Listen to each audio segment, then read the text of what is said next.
I'm Ethan with Irongate Realtors, and today I got Josh with Arm & Links Inspections. Very cool. And you and me used to work together. You used to be a realtor. Yeah, I used to be a realtor, and that is a horse of a different color there, and that's not for me. I found out the hard way. I felt my key sort of attributes was more geared towards inspections. I love the investigation work, finding out things. It doesn't really amount to tear a house apart, but I do like watching different aspects of it, seeing how they tick, and making sure that people buy a home and not somebody else's problems, for sure.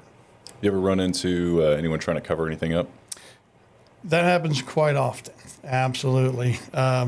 From putting stucco or concrete around the foundation to like quasi-finishing a basement to cover up some of the issues of me being in the basement there.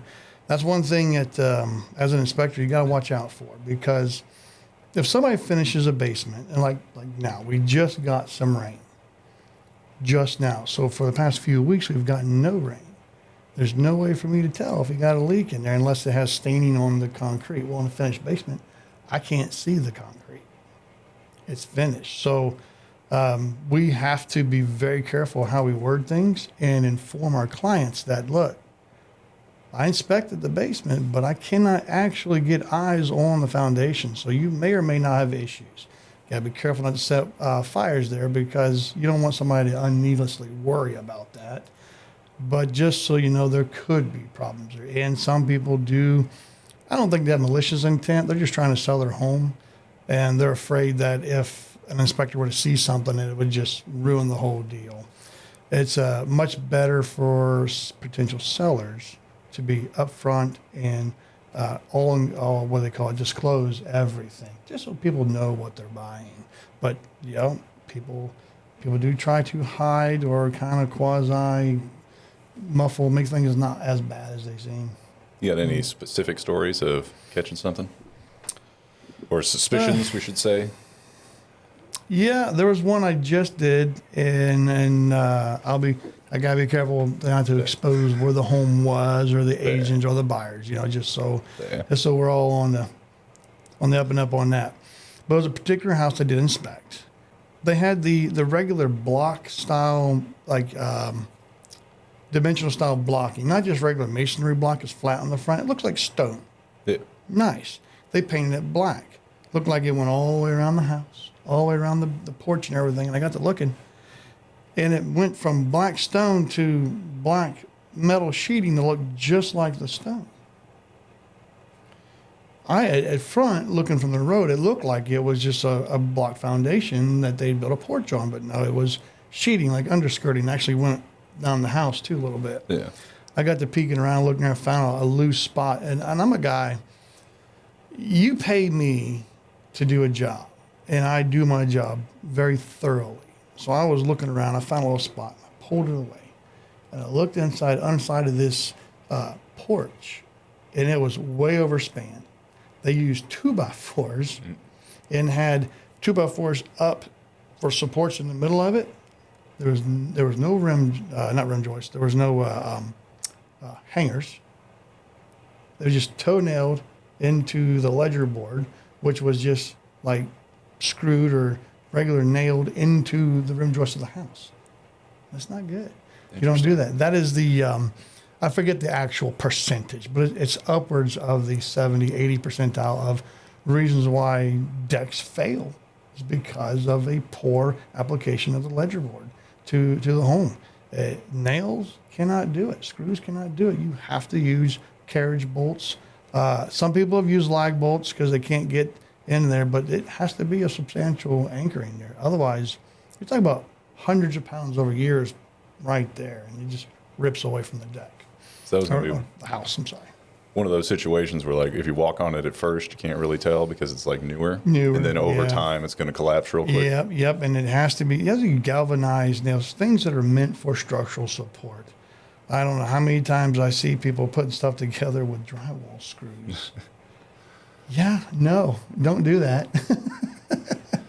But it's just things like that I find, and the sad thing is I do believe generally most people are honest. I tell myself I believe that truly because they're not out to get one over on them. Some people are, but most people are not. And they just, if you don't crawl underneath your house, you really don't know what it looks like. Yeah. If you don't get in the basement, if you don't test it yourself, you don't know what it looks like. So some people think that in order to get a home inspection, it means you're selling your home. Not true. You can call a gentleman like myself or any other qualified home inspector to inspect anything you want of your home, even its individual part. Like, I just had a deck built. Can you inspect it for me? I want you to inspect it as a disinterested third party to tell me if that deck was built appropriately or if shortcuts were made. Or just as PMs like your car. You always want to take your car in for service, get an oil change, have the mechanic look at it to make sure your investment is taken care of. And if it is deficient, take care of it now instead of before it becomes a big problem. You can do that with the home inspector. It's a good idea. Yep, absolutely. And sometimes if you build rapport with that home inspector, he can cut you a deal on making routine inspections. So that is one avenue that a homeowner can do to protect their investment. So there are plenty of times when I get up in the house or I get into the electrical panel or into the attic, whichever it may be, and I find stuff. And the homeowners are like, wow, are you serious? We had no idea. And that is honestly the truth. They just do not know what's going on. And the frustrating part would be is that they just invested a bunch of money to fix items that they already knew about, and then I discovered that it wasn't quite right. Or, case in point, the home I inspected recently with the metal frontage had some piping, some wastewater lines just fell out.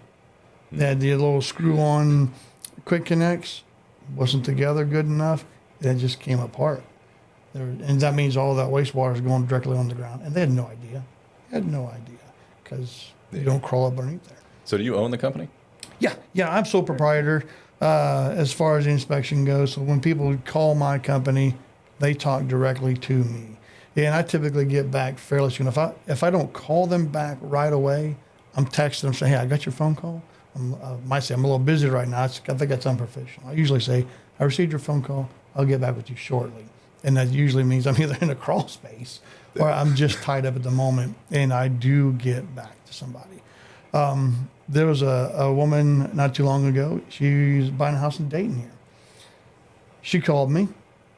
I couldn't get a hold of her. I was caught up at the time. I got right back to her, and I'm in Sydney. That's where I'm out of. She's down here in Dayton. I told her, I said, look, I want you to make sure that you get the best possible inspection possible, even if that inspector is not me, because I'm not out to make like a lot of money doing inspections. Some people, it's their entire career. They make pretty good money, pretty good living, and that's all they do. I myself have other avenues that makes me income. I buy and sell foreclosed homes. Oh, cool. So the foreclosed home or the distressed house, that nobody wants, I buy it, strip it out, and then I do it upright, according to all the codes and practices and stuff, Make sure it's... If you're flipping them, basically. Yeah, see, most people look at flipping if they hear say the house was flipped. There's a reason why people have a bad taste in their mouth, because I've inspected some of those homes. That's what people, they call it lipstick on a pig. That's what they call it. What? It looks beautiful. Until you hire an inspector who really gets in there and finds the deficiencies. Yep. And just because you're not a licensed contractor doesn't mean you can't do good work or educate yourself on how to do a good job. Take the money, take the time, and do it right. Was it somebody said, take the time to do it right, or you'll make the time to do it over. I like that. That's a good saying. Yeah. So I encourage people, DIY it, fine. But make sure that you actually know what you're doing. Yeah. Because an inspector like me will take that apart and will expose the deficiencies in it. So one of the things we do as a flipper, so to speak, is to make sure everything's done correctly. Because I'm not making a house or putting together a house. I'm making somebody's home. Somebody's family is going to be living in there. And could very well be mine. Case in point, the one I'm in right now was supposed to be a fix and flip, but it ended up being a fix and stay because it was kind of like one of those during COVID situations, Yeah. And we fixed it up, and it just wasn't the right move for us to go into the next house. So we ended up staying there, and we're still there today. Very cool. We will eventually sell it, but right now it's doing the trick. Yeah. I've definitely had the experience where I've walked into a house and it's been a flip, and I always let the people know, like, not all flips are equal. Some people are really, really good at what they do. Mm-hmm. Some people watch some DIY TV and they think they know what they're doing, and then so I'm really, really careful when I go into houses like that. I'm always looking to make sure all the plumbing's set up right. They got P-traps everywhere they need and all that. Yep. I remember I was helping one lady. It was a flip house, and the guy just hired the cheapest people he possibly could to do it. Mm-hmm. So there were so many things wrong with that house. The roof had like 3 sets of shingles on it. There was no venting at all. Not good. And we figure all this out under contract, and we say, hey, we want like 30 grand to fix and put a new roof on this house because... How many squares was it? Do you know? I don't remember. Yeah. That's quite a bit. Yeah. That's quite a bit of money for... He just did a really crappy job. We just, however much it was, I don't remember the exact amount, but it was enough to get the whole roof replaced because he did a terrible job. And we're not going to ask him to fix it because he's going to bring out the same guy to do nothing, and then the roof's going to fall apart. So we ended up getting it worked out. He ended up paying for a new roof. Yep. But he didn't want to. We had to get 2 different roofers to come out there and say, hey, this roof is terrible. The home I just finished and actually had it sold before I was done with it. Nice. My wife Misty, she's an agent as well for Howard Manor, and like her. Yeah, and she, boy, I tell you what, she's a pit bull. Let me tell you, she pushes me to do better. Nice. I remember she told me, I got people coming and seeing this house. This needs to be done so they can view it, they can show it. Like, oh crap! So here I am kicking in the high gear, making sure it's done, And she had already had the home listed and sold before I was finished with it. I'm like, man, I got to keep on going. She pushes and pushes because it's a great thing too. Because we want to do good for ourselves and to challenge ourselves to be better, to be the not the norm when it comes to flipping a home. And what I was getting to was that house had 3 layers of shingles on top of wood shake. So I had to strip everything off the top of there. It's taking sawzalls, cutting through it. Oh my goodness. I think we had a quote for like $30,000, and then we had a quote from another roofing company, which I will not mention their names. They wanted almost $60,000 just for the roof. Everything entirely was like $140,000 we wanted them to do because they were able to do other things than just roofing. We're like, no, I barely got $5,000 in materials. I'm not paying like $60,000 for that. So that was quite an undertaking to take all that roofing off, to put all new sheathing back on. That was definitely, I could see why they would want to charge more, but not that much. Yeah. I mean, hey, if you do it right, it lasts. Like 30 years usually for a roof? Around there? Yeah, you got roofing. They still sell regular 3-tab. They have dimensional, and then there's a new roofing that just came out. It's a metal roof, but it looks like regular dimensional. That's cool. Look up and it looks like a regular dimensional shingle up there, but it's a metal roof. And it's very nice. They've got like that forever plastic kind of stuff. Style roofs, which neither one of those options are cheap. Yeah. I tell people, if you want it to outlast your time here being in the house, then it's going to be a buy once, cry once situation, because it's really going to hit you in the pocket for a metal roof or for a rubberized roof of some sort. The nice high-end stuff. But there's a reason why those things are so expensive. And the warranty on them, most of those warranties are transferable at least one time. If you have a roof put on by one of those companies, you ask them about their warranties, because when you sell the home, that guarantee that you had as the buyer will transfer one time to the new buyers. They can't after they sell it, but that's an incentive for some buyers who really don't want to put the added expense into fixing their, or not buyers, sellers, to fixing the roof when they know it has problems. They don't know that those warranties can transfer. Yeah. So it improves their ability to sell the home, although they are taking the hit in the beginning for paying for the new roof. Yeah, those roofs are definitely pricey to put on, but get it done right once and it'll last you for a good amount of time. Buy once, cry once. It is a sad world we live in. Is I think a gentleman turned me on to was called planned obsolescence. Yep. Never heard of it before. I work. That's what I do.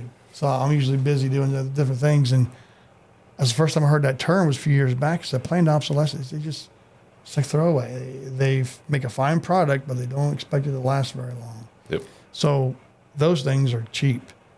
If you're paying out the price for an expensive, nice roof or whatever it is you're doing, it's going to cost you. But it costs you for a reason, because it's going to last you for a while, hopefully. Yeah.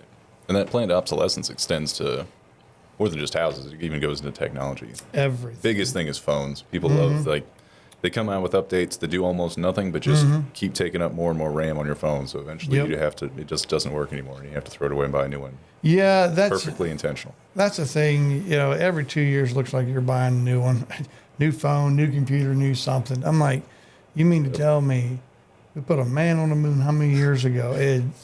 That's a rabbit hole there too. There's some people that, when they said it was made in a Hollywood basement, Red Hot Chili Peppers there, Hollywood's made. But if they can do that, and we have all these other advances, why can't they make a phone that lasts longer than 2 years? Yeah, that's a big thing with technology. They know they can make something way, way, way better and longer, but they know if they make it in chunks, they can sell you 3 or 4 things. Yep. So Yep. That's what they do. They say they don't make them like they used to. Well, that's a marketing thing for sure, because if they did, they would make much money on it. Same thing with cars. They put plastic parts in there they know are going to break. Yeah. Was it the way we pour our foundations today? Yeah. Getting back into the inspection situation, planned obsolescence. If you do a little bit of history, the Colosseums, over in Rome, the masons who built all that stuff, there's a lot of it still standing. The steps are still there. The archways, the beautiful architecture they did, is still there. They knew it then, but for some reason, we don't know how they did it today. And we're supposed to be the most advanced we ever were, but we can't make concrete like they used to that long ago, right? Right. And I see these poured foundations, and we have stress cracks in them, where it's designed, if it stresses, it cracks. It's going to crack. We want to make sure it cracks where we want it to. Yeah. That kind of a foundation versus a fieldstone foundation. I just inspected a home. It was on the other side of Kenton, I want to say. Old part of town, pre-World War One, whatever it was. 164 years old. Fieldstone foundation, straight up and down as it could be for fieldstone. Still in the exact same spot, not bowing, not leaning, not crumbling, not nothing. Nice. It's been there for over 160-some years. You tell me one guy pours foundation and says, I guarantee that foundation for 160. They can't do it. They won't do it. And because we can't. And then they built things to last. They used old growth wood and stuff. I get up and I'll inspect somebody's old home, and it has whole trees or half a tree with still the bark still on it. That floor ain't going nowhere. As long as it doesn't get wet and rot, it's solid. It's as solid as a floor as you can get. And so it's still there. It still lasts. And today we find ourselves fixing that stuff and replacing that stuff simply because it's not built to last, which is pretty sad. Now, here was a weird thing I came across once. It was another one of those really old houses. And it looked like it had had a fire at one point. We're in the attic, and a lot of the joists, they were still black and charred. But instead of removing those, they just attached good ones to it. Is that normal? Well, and don't quote me here. Anybody of your listeners here who knows anything about fire, or they're in a fire circle, firefighters of any sort, I believe that when it comes to today's dimensional standard 2x4s and 2x6s, I think it's 20%. 20% of the outside of that wood, whatever it is, can burn to a crisp, and it still maintains its integrity strength. Only 20% though. That's just the very top layer of it, caramelizing. And as a matter of fact, if you did, I'm not a history buff, but I do think something stick with me. There's a thing called Shishugibon. You ever heard of this? Yes. Shishugibon. They purposely burn the wood. Yes. Alligator skin. Scrape off the alligator skin, char the sugars and stuff in the sap of the wood, char. They scrape it off and it leaves this beautiful patina, almost like he stained it, and it seals the wood up so that it doesn't rot, almost like creosote kind of does. Not as good as that, but you burn the wood, you can stick it directly in the ground. It's still going to rot. You still got earth contact or soil contact to the wood, but it'll last way, way longer. And I do believe that's what, back in the days, what they used to do if they was going to sink a log in the ground for their cabins and whatnot, was they would burn it. Or they could actually even make boats out of it. I saw that where they burn the center of it out. Yep, they're burning the center of it out to so they can be easy to chop out and hollow it out. But they also burn the outside of it so it draws that wood in. It kind of shrinks up a little bit, pulls it in tight, and seals it up. They can even use regular pine tar if you're into that old school building your own boat. Pine tar in it, but they use that same thing. I'm probably saying it wrong. Shoshugibon. Yeah, I don't know what it's called. Yeah, or how to pronounce it. It's Japanese, right? Yeah. But to today's structure, on that same premise, about 20%. Anything more than that, then you're running the risk of violating the integrity of the structure itself. And any time a fire happens, you always want to have a structural engineer come in and put his name to paper that it's either bad or good. Because if it's good, you're just throwing your money away by trying to beef it up. It's still strong, it's still there. But if it isn't good, then you need to do something about that for sure. But just because the wood is burnt doesn't mean that it's no longer strong enough. When it comes to steel buildings, though, that's a different story. Steel gets hot, steel gets weak. There's no 20% ratio there. Once it gets hot enough, it starts to bow and it loses its integrity. It has to be replaced. Never thought about that. So I don't come across a ton of steel roofs. Yep. You I'm talking about steel frame, structure. Okay, gotcha. Like you're in a building, steel frame building.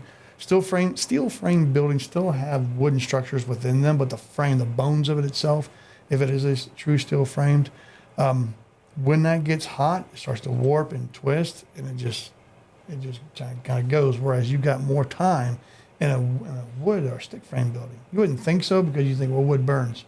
It does, but it doesn't just give way. It doesn't start to bow until you get beyond the threshold there. And by then, you've had some time to vacate the building. But I guess just as far as the structure goes, you never have enough time in a fire.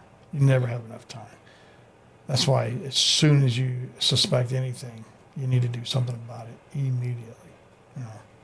Do you do any commercial inspections or just residential? No, just residential for now. I do want to get into commercial. For me, because the pay is more, But just because it's a brand new building doesn't mean that there aren't issues. Anybody who's got a phone can look it up on YouTube, and you can find all kinds of inspectors who go through in the midst of a build and find all kinds of shortcuts that are being made, or things that, not necessarily a shortcut, just poor craftsmanship, which makes the structure not as sound. Yeah, that is something that I would love to get into, just because I can actually see in the walls. I can see the skeleton. You can see the framing and stuff. Mm-hmm. Yeah. And for me, it's just looking at everything how it's put together. It really makes my gears tick. I'm like, wow, I didn't know they were doing that now. That's kind of nice. It's neat looking. The way that we do our headers and whatnot. It truly is. It's neat to see things in the middle of a build, and then going through the stages of it, watching it come together. It's absolutely amazing what we're able to do with homes today. Yeah. If you go on to, I think it's called the Build Show. That's where I found out that I think it's 25 or 30% of your home is steel, or not steel, but wood framed. A 2x4 has like an R7 value. Depending on who you talk to, it kind of goes up and down, but not much. Inside your wall, you can have an R19, 2x6. Well, I probably got an R30. I don't know what the R values of 2x6, but they're using, in some of your higher end homes, called a T-stud. A T-stud is basically two 2x2s with 1-inch dowel rod, like a truss, going through it, zigzagging through it, and its center core is filled full of foam, like spray foam. Now that doesn't take up no more room than an actual 2x4 does, or 2x6, however you want it. However, some people are building homes with 2x6s now, so they can get that greater R value. That T-stud, I believe it's an R30 value of the T-stud. So now 100% of the envelope of your home has an R30 if you build it with a 2x6.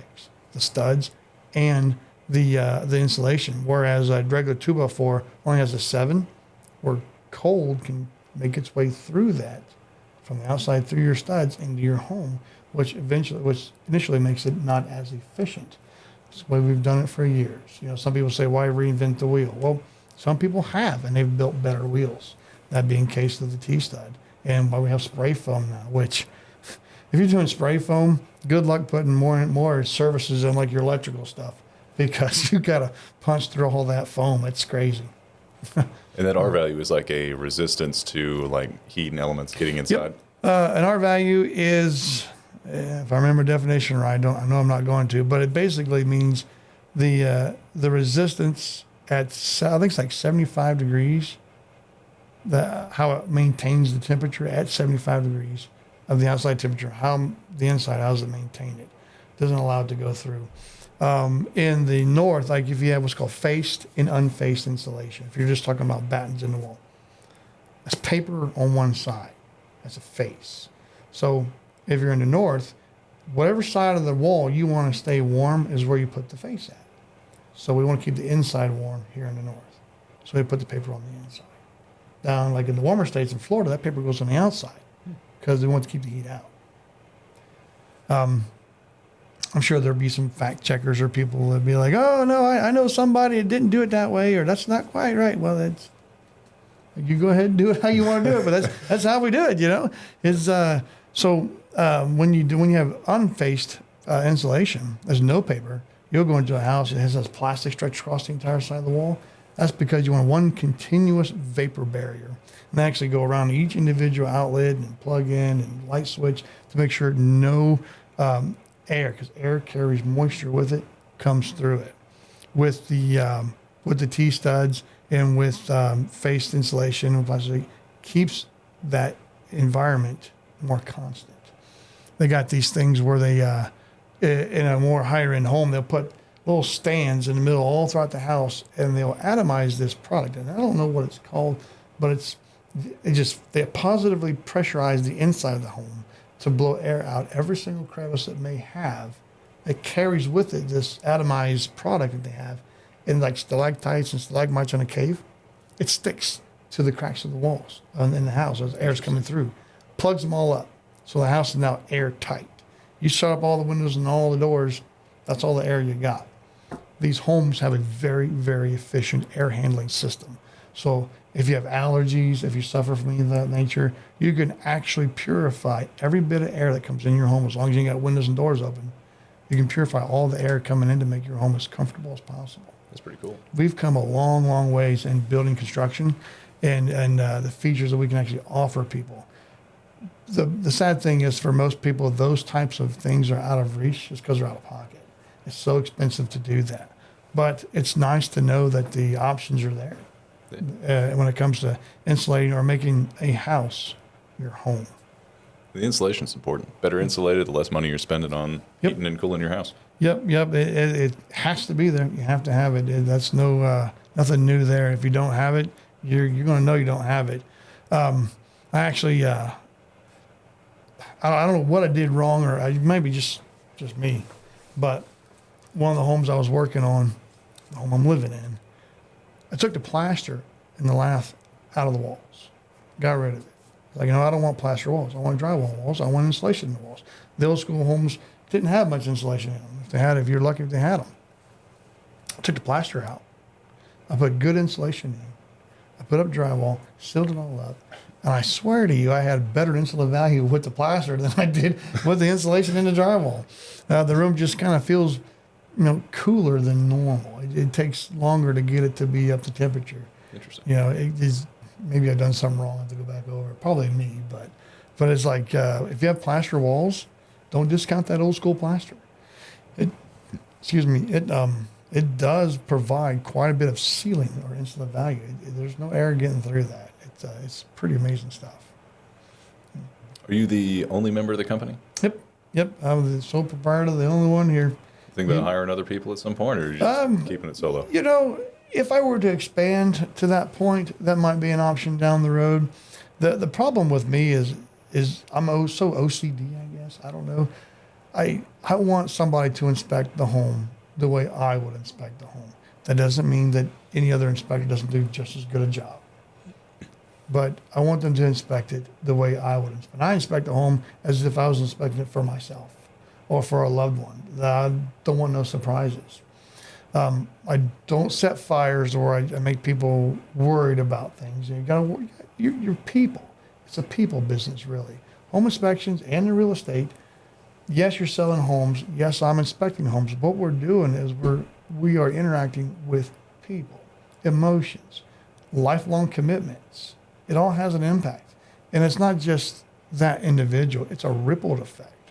It affects their partner, the kids, extended family if they need help of any sort. So it's our job to make sure that we do our due diligence to make sure that if they are buying a home and it has problems, they're at least aware of it. If you're aware of the situation, you continue and you still buy it, well then I've done my job. If it's a problem for you later, you knew about it. So if I were to hire somebody to inspect for me under my name, I'd want them to inspect it the same way I would or better. I do not. I'm a student. I'm always a student. The moment someone thinks they've known it all, they know it all, that's the start of their demise, right? I always learn something. Somebody brand new, fresh into inspecting is going to teach me something. So I always need to make sure that I'm paying attention when somebody's talking, because you never know. It might be a different way of doing it. It might not be better, but different. It could be more efficient. Who knows? But at the end of the day, when they hand me that report, I want to have confidence that when it goes to the buyer and they see it and they got my name on it, arm's length inspections, that report is good as gold. And I tell people, my report is power. I give it to you. What you choose to do with it is up to you. If you choose to do nothing with it, you choose to do nothing with it. But it can be an itemized list of things that you can slowly check off as you live in the home to make it a better home for you and your family. So maybe I just need to dial it back a little bit, say, hey, you know what? You need help. So hire somebody. It might not be as good or maybe better, but it's help. And they'll make me more efficient as a company. Well, it's good to be really thorough. Sounds like you are. I mean, there's been a bunch of first-time home buyers I've been helping. We go out there, we get somebody to do the inspection. We get this 15-page report of every little tiny crease and crack in the wall. And that scares them at first, but it's not like you're telling them the house is going to fall down. You're just letting them know that you looked at every single little aspect of that house so they can be confident in what they're buying. Yeah, the thing that first-time home buyers and sometimes the second home, people get kind of weirded out is when they buy an older home and it still has the old school wiring. It could be a Romex open ground. There's just two wires. Or it could be knob and tube. It just depends on how old it is. And I tell them, saying, look, when the house was built, this is the style of wiring we used. At that time, it was considered safe and efficient, and that's what we always did it with. Since the codes increased and safety increases, now we added a ground. So now your appliances are now grounded. Just because your outlet isn't grounded doesn't mean there's bad wiring. Oh my gosh, we need to call an electrician and redo everything.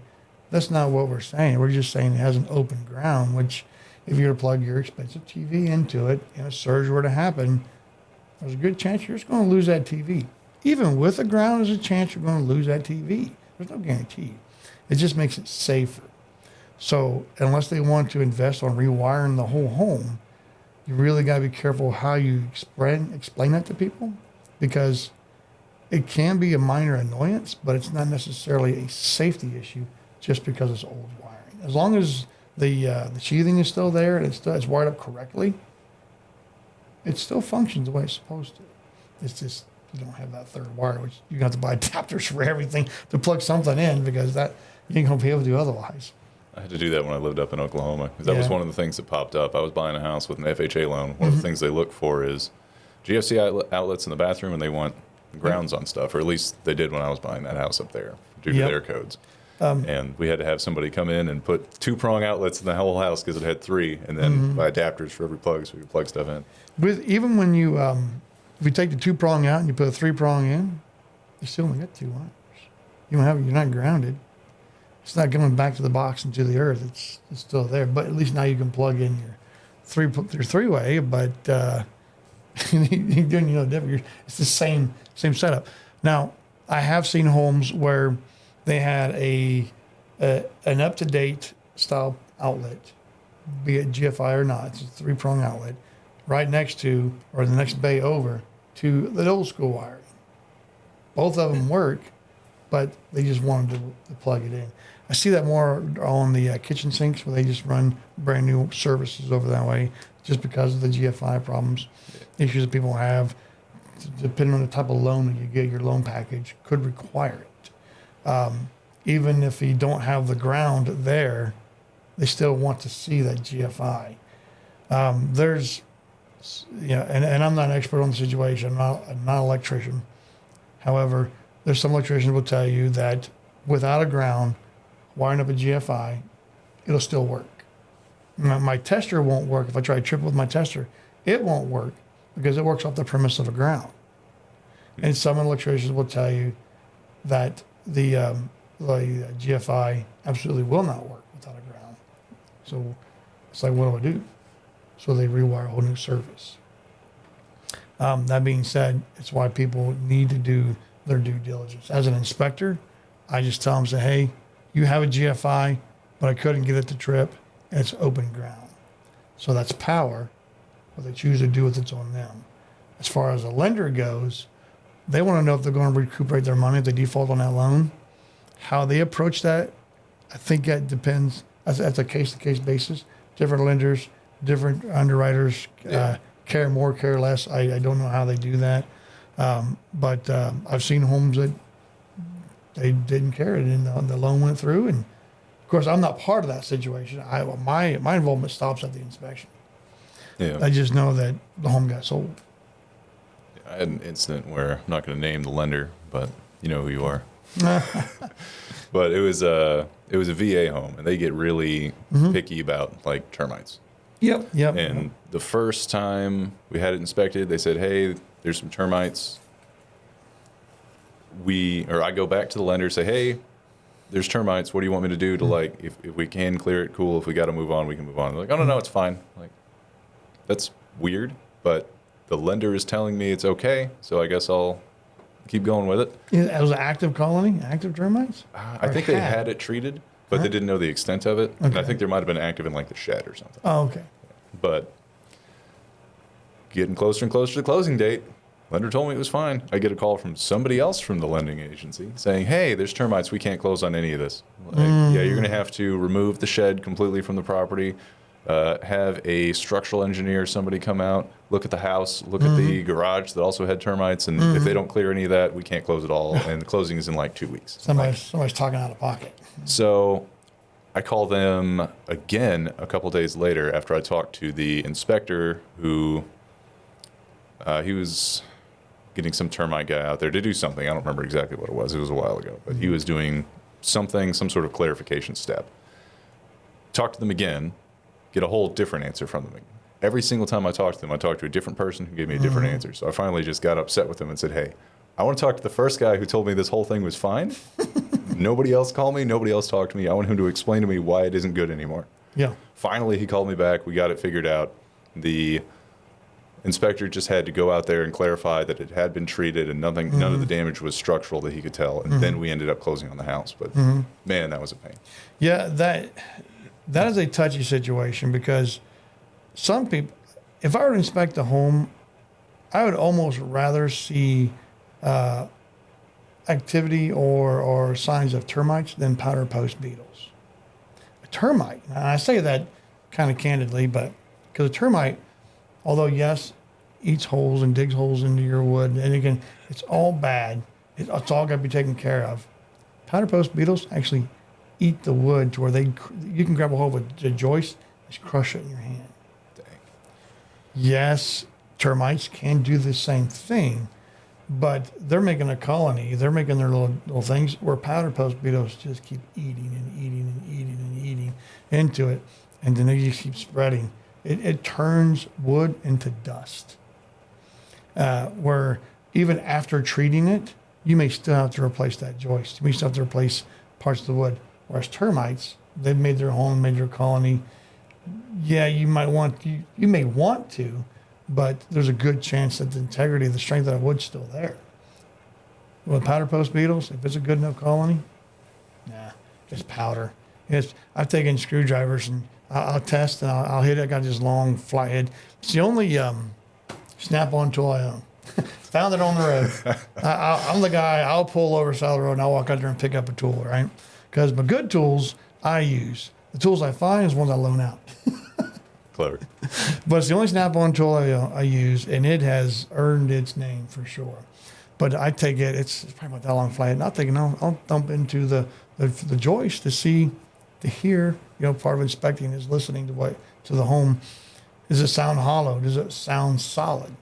Thud, thud, thud. I remember taking it and went straight through the joist. I was like, ooh, no. Took a picture. That's going in the report. That's some serious damage. Yeah. So at the bottom is where it did it at. At the top, it was still solid. And probably a couple feet away from it, solid. But right there, screwdriver went straight through it. And I haven't got the complaint, but I do feel that some sellers may say, it wasn't broke just a little bit ago. You must have broke it. Believe it or not, that's what inspectors are supposed to do. There's no way I could take a flathead screwdriver and just with a normal thud, even an enthusiastic thud, shove that flathead through that 2x4. I'm really going to have to do a heck of a haymaker, which is just abuse, right? There's no way I can destroy that 2x4, 2x6, 2x10. Underneath the sinks in the P-trap, some of the old, I don't know what you call it, really, really cheap metal-looking stuff. When they've been sitting there for a while, I take and crush it in my hand. It's been fine all this time. They've been using it, but here I go inspect it, and I just grab and crush it. Now they got to replace it. They're looking at me to replace it. I'm like, no, it was deficient to begin with. It just hadn't broke on you yet. It's a ticking time bomb. And that's what inspectors are supposed to do. We're supposed to find those problems that the seller may be unaware of. And sadly, in some cases, it does cause damage. However, everybody knows it. It's one of those things that somebody will say, man, I'm glad I sold that, dodged that bullet, because it hadn't broke yet. So if an inspector is doing his job, and we're human, we miss things all the time. I don't have a crystal ball. I could charge more if I did to tell you all the problems with the home. But if an inspector is truly doing their job, most of those things they'll find, and it's relatively easy to find too. It doesn't take much to crawl up underneath the house if you have the ability to do so. And just look, pay attention to your home, and so the termite situation, powder post beetles, it's something that has to be taken care of right away. But with termites, depending on the extent of the damage, it could be just unsightly. With powder post beetles, if they damaged it, there's a pretty good chance that it's it's violated the integrity of that joist, and you're going to have to replace it. So I know with the termites, you can look for like mud tubes. What do the powder post beetles leave behind? It's like a little hole inside of the wood. Like you see, like if somebody were to take a punch and just punch a bunch of holes into it, and they're living inside it. So once they go inside, they don't come back out, and they eat and eat and eat, and then they defecate whether behind or whether they're eating forward. So they're kind of filling the hole in as they go forward. Interesting. So there won't be like sawdust or anything sticking out of the hole. In some cases, you will find some debris at the bottom. In some cases, you may. It's not saying that it can't happen, but most of the time, that's all inside, and you'll be able to take your screwdriver, you would take your hand and crumble it or crush it. If it's advanced. If it's not advanced, then you're probably not going to notice or do anything anyway, see anything. It's not going to cause any alarms. But it does take a professional company to treat that, because they'll put their name on paper. Hey, we treated this. and we're going to come back and treat it X amount of times, whatever it is, whatever the contract is. And most of them will guarantee, or at least give some sort of guarantee that they did their job appropriately and the colony is now dead. And you can take that to your lender. And as long as they accept it, some people are like, I don't care. That's to that individual company. Most of them will say, okay, it was professionally treated X amount of times. They went and re-inspected. Colony is dead. Now the thing is decide, do we go ahead and write the loan, or do we need to call in for a structural engineer to find out if something else and more sinister is a problem? We need to fix it beforehand. Because ultimately, at the end of the day, the bank don't care about the home necessarily.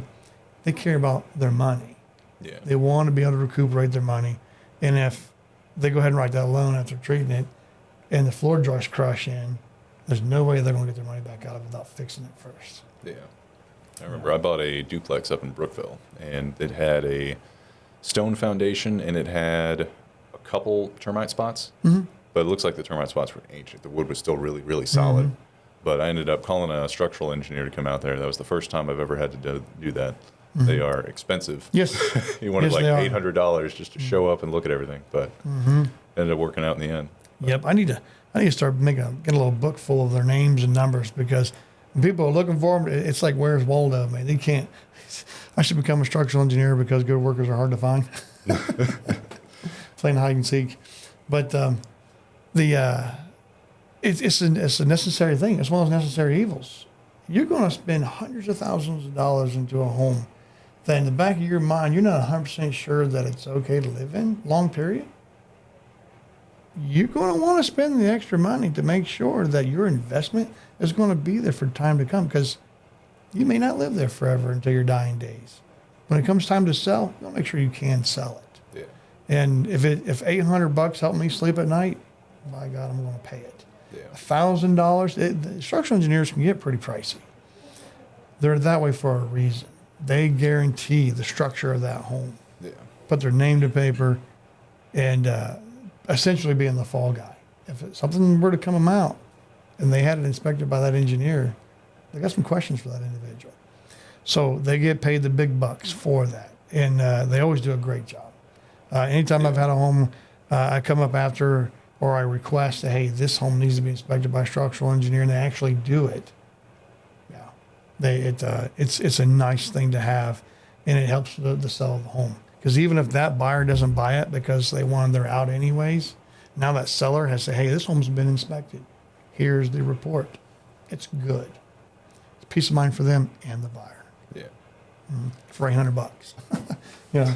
So it's a lot of money. $800. I don't want to be cavalier about it.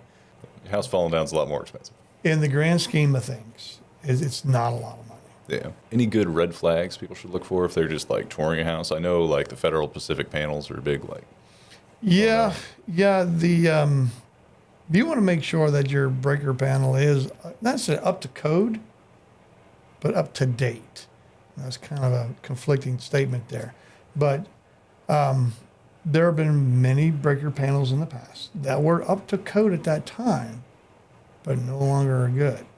I've actually inspected homes that had the push-o-matic. You know what a push-o-matic is? The fuses, you push them in, they got a little thing on. I've seen the screw-in fuses. Yeah, those are regular socket fuses. You don't use those no more. Those are outdated. I don't even know if they still sell them. They may. Somewhere in the corners of the world, they probably still do. But I haven't came across those. But I came across the old push-o-matic, and good luck trying to find a fuse for those. You know, but Square D is kind of like the Cadillac. The QO series Square D panel is, I think it's their Cadillac. That's their main bread and butter there is the QO series. But your breaker panel is bought with its own rating. They buy a 100 amp, 150, 200 amp. You can't just go buy a 200 amp main breaker and slap it in your box. That box is rated for that particular thing, breaker. And if I would update a breaker panel, I make sure that I have more than enough slots. I may not ever have any intention of adding services, but if I ever do, I'll make sure I got it. Because it's way easier to spend extra money in the beginning than it is to try to redo it all. Yeah. But as far as obsolete, or outdated. Yeah, that's I don't know if it's a controversial subject because some breakers are absolutely outdated. They're absolutely recalled and no good anymore. But if you have square D, you don't have any problems. If you have an Eaton, I think it's called Eaton, usually no issues there. Cutler hammer, no problems there really. But your one you mentioned in Pacific, I forget all their names. They usually have a long drawn out name. Yeah. But there's some issues with some of them. And you want to make sure that if that's important to you as a buyer, that you're aware of those type of things. I forget which one it is I have in my garage. I can't remember the name of it. It's still there. I haven't changed it out, but it was prone to arcing and burning the place down. It wasn't on the high priority list. It wasn't on the high priority. It wasn't in the house. It was in the garage. And I'm like, you know what? If it burns the garage down, I'll just rebuild it. But I need to do something good anyways.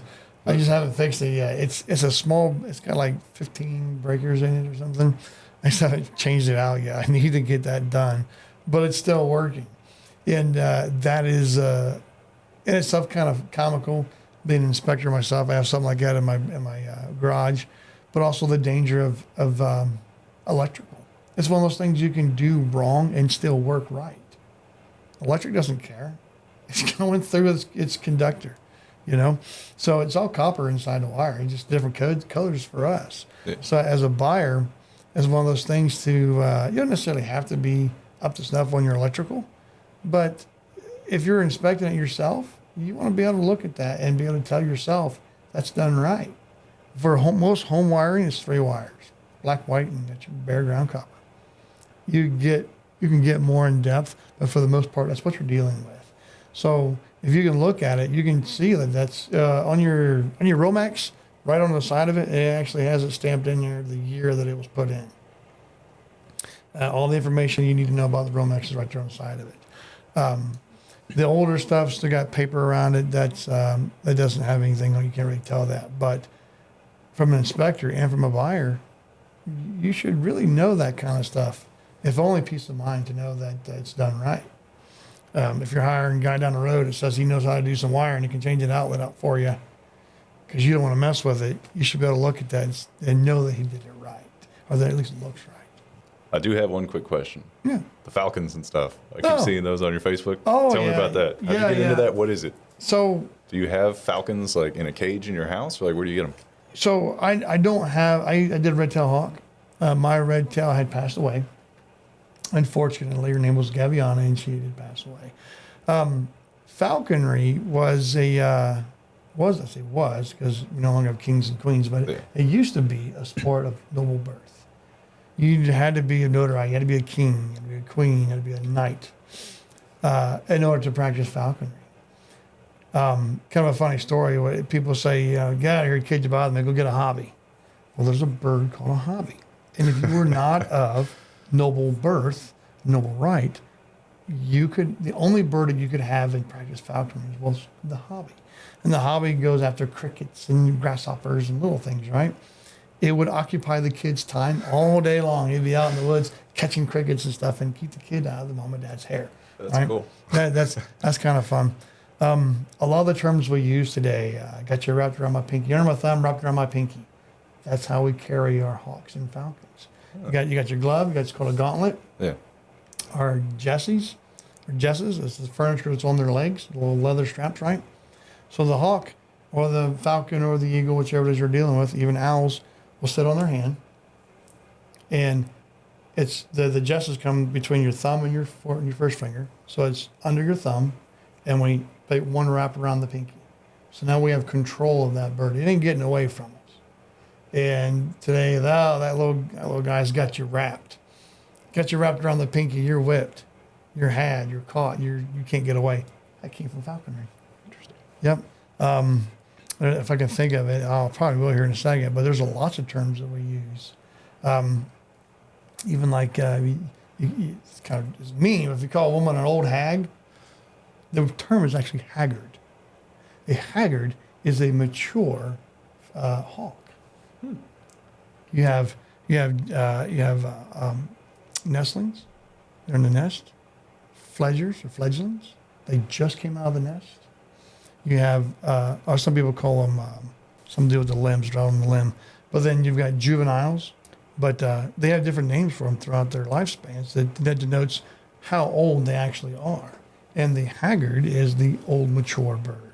After they get into their second year of life, they're considered a breeding stock of nature or a haggard at that point. And coincidentally, we're not allowed to, as falconers, capture those birds. Once they've got like a red-tailed hawk, they got their red tail, that's off limits.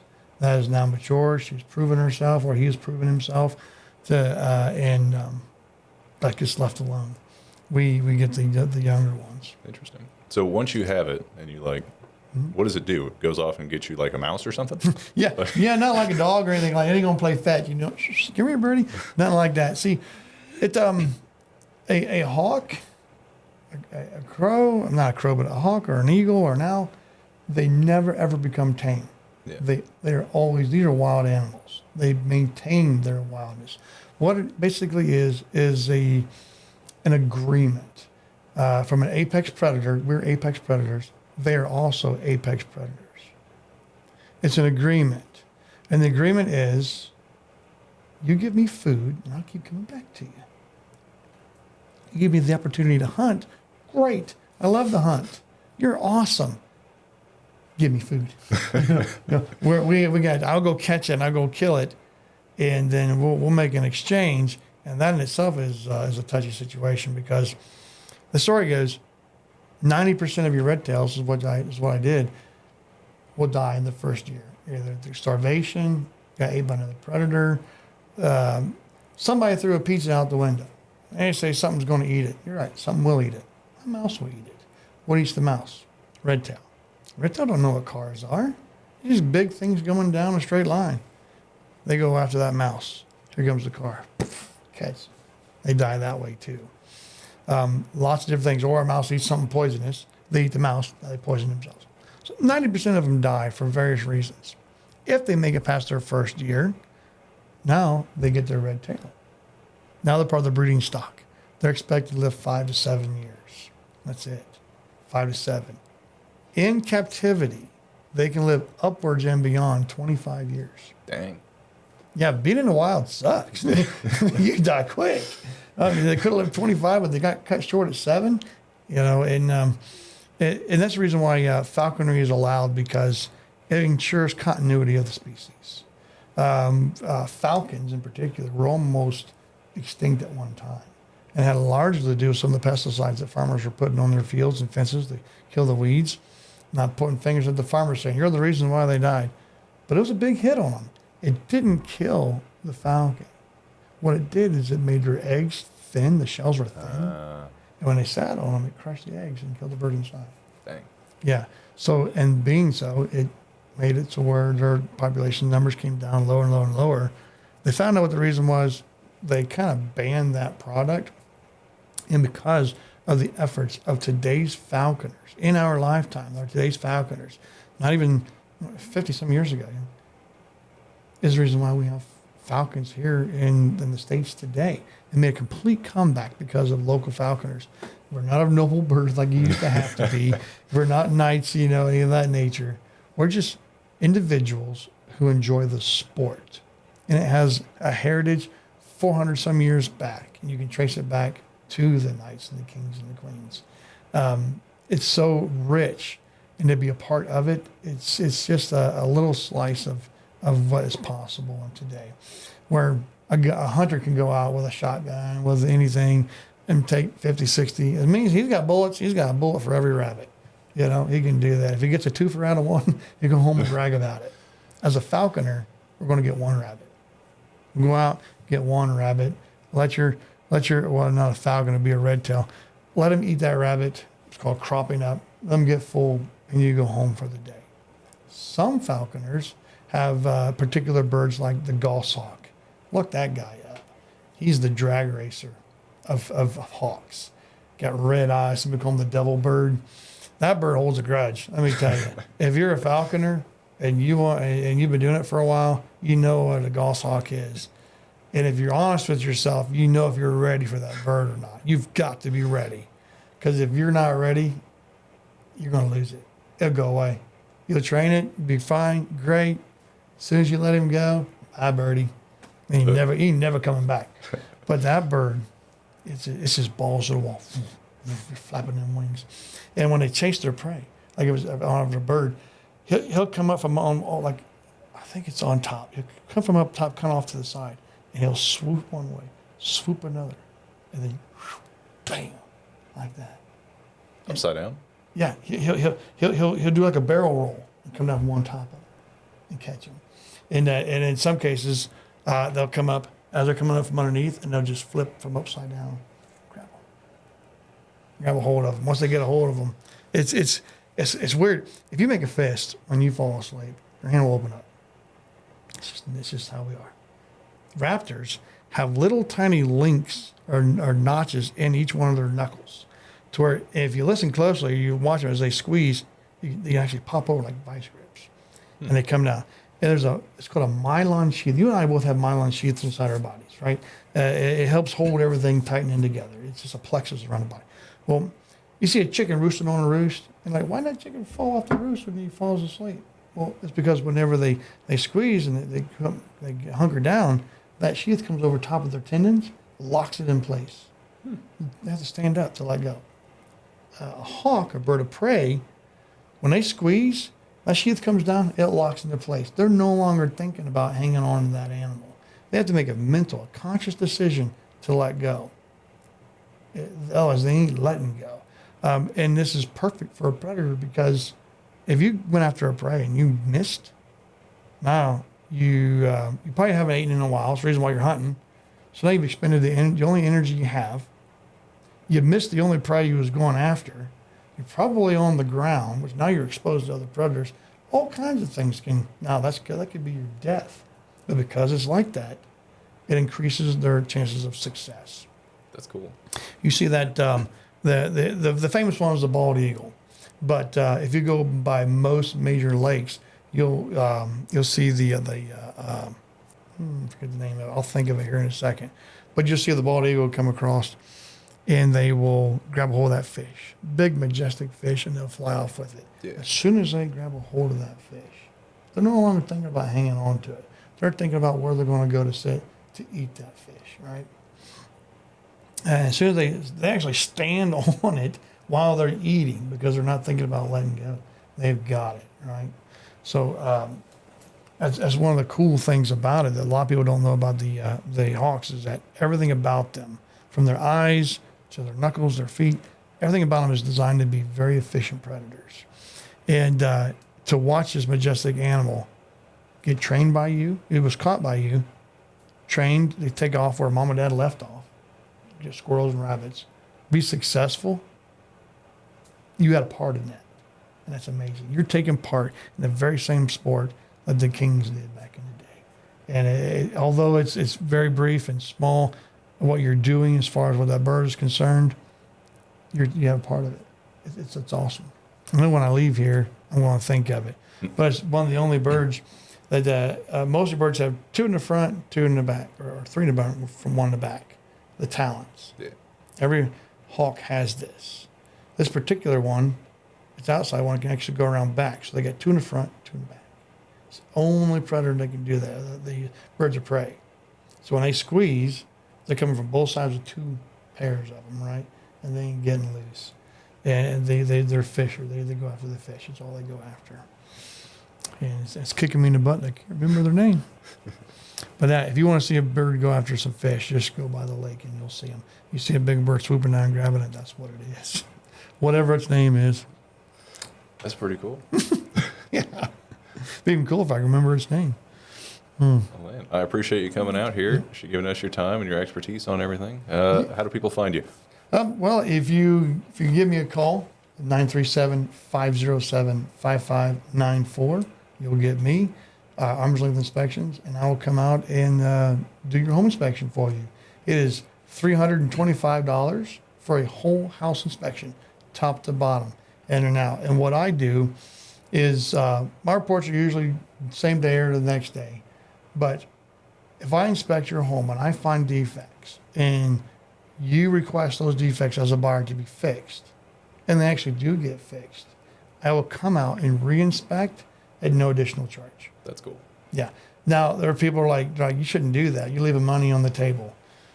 Yes, and they're right. Most inspectors will charge you to come back out. And rightly they should. It's their time and their money, their effort of doing so. And I'll make an extra report, a focused report just on those few items. But I feel that it's a service to the buyers that they already paid me to inspect it. They're going to buy the home if those things get fixed. I can't see myself charging them extra just to get a couple extra bucks in my pocket because I want them to call me. I want to come back on and re-inspect because anybody can say, yeah, it's done, and it wasn't done right. And then if you're a first responder, if you're a teacher, if you're a single parent, a couple of kids, guess what? You're a hero to your kids' eyes, right? So what I say is those people are heroes. So I give a discount for them. It's $25. It's what I can do to help give back. So it's not much. If anything, it's just a way of saying thank you. So I do that on top of the no charge for coming back to re-inspect. And that's anywhere in the state of Ohio. Any agent has any home, if they're in Ohio, I will go inspect it. And I'll go right back to re-inspect it too. I don't care if it's 2-3 hours away. That's what I do. Travel is part of the job. That's awesome. Yeah, I haven't heard of any other home inspector doing something like that. That's very cool. And they don't want to. And it's no fault of their own. It's not a slight against them. I choose to do it for me. And it's a way of marketing for sure. But it's just how I feel about it. I don't want to get, if I were to get my car fixed and I get it checked out and they're like, that ain't quite right, and they got to redo it, if they don't guarantee their work, they're going to charge you for it. I guarantee my work. I'm not going to charge them to come back. So that it gets me some clients, but it really doesn't flood my phone as much as you would think. But I still do it just because it's just the kind of guy I am. That's what I care about. Stand behind it. Mm-hmm. That's good. It's respectful. Is there anything you don't do, like septic tanks, or do you call out somebody else to do termites? Most people do that. Yeah, I do. I do call out for termites. I just recently added septic inspection to my my inspection report. And what I do for a septic inspection is there's no guarantee that the septic is going to be faulty. I will look down inside the septic itself. I don't put my head in there. And if I want to put their head in there, it's just a little camera, look around in there to see if I see any cracks, if I see anything that violates the integrity outside, if it's leaking of some sort. Make sure the water levels are okay. It's all disclaimered. Even after I inspect, even after anybody inspects a septic, even in a leach bed, there still could be some issues. But if it's not apparent, if I just visually see it, if it's not a problem, then it's probably continuing to take care of itself. But if there is an issue, the reason why you hire an inspector is so that you don't have to necessarily hire all the other individual professions. So you may still want to have it professionally inspected, or when you have it pumped, have them inspect it then. That's the best time to have it inspected is after it's pumped, because then you can see everything. Yeah, but as far as termite stuff goes, that's all hired out. Yeah. Those people have the proper equipment to get in there and take a look and to listen. They'll actually put a listening device up and see if they can hear bugs in the walls and stuff. So that's always best to have that hired out for sure. Some inspectors do inspect for bugs, WDO, wood destroying organisms. I personally do not do that. I hire it out. Okay. Yeah. Makes sense. I know most people do that because it's its own thing, kind of. Yep. You can even inspect pools. I don't inspect pools. I haven't come across a lot of pools. Case in point. Same. I mean, it's extra money for the extra license to do so. And in my world or my group of inspections that I do, I don't come across many pools. So and it's usually just as expensive or just as cheap to hire somebody, a secondary individual to inspect a pool privately than it is for an inspector to do it. That's awesome. Again, thanks for coming out. Yep. Arm's length inspections. Yep. Arm's length inspections. Anywhere in Ohio? Yeah. Yep. Anywhere in Ohio. I don't have a website. You know, that's a fault of my own, I guess. I guess you don't want to get too big, does he? Well, it's expensive to put a website up. I do most of all my businesses through referral, word of mouth. And so I stay pretty busy, But at the same time, I kind of like not being super busy because then it opens me up for doing other things, like living a life. Everything isn't all work and play. It makes me a dull boy, But so I'd like to be busier, but I kind of like the way things are going. So our website might be in the future, but for now, call me. Just call me. What's the number again? 937-507-5594. I appreciate you having me out. Absolutely, man. I appreciate you coming out. This is awesome. Yeah, very good.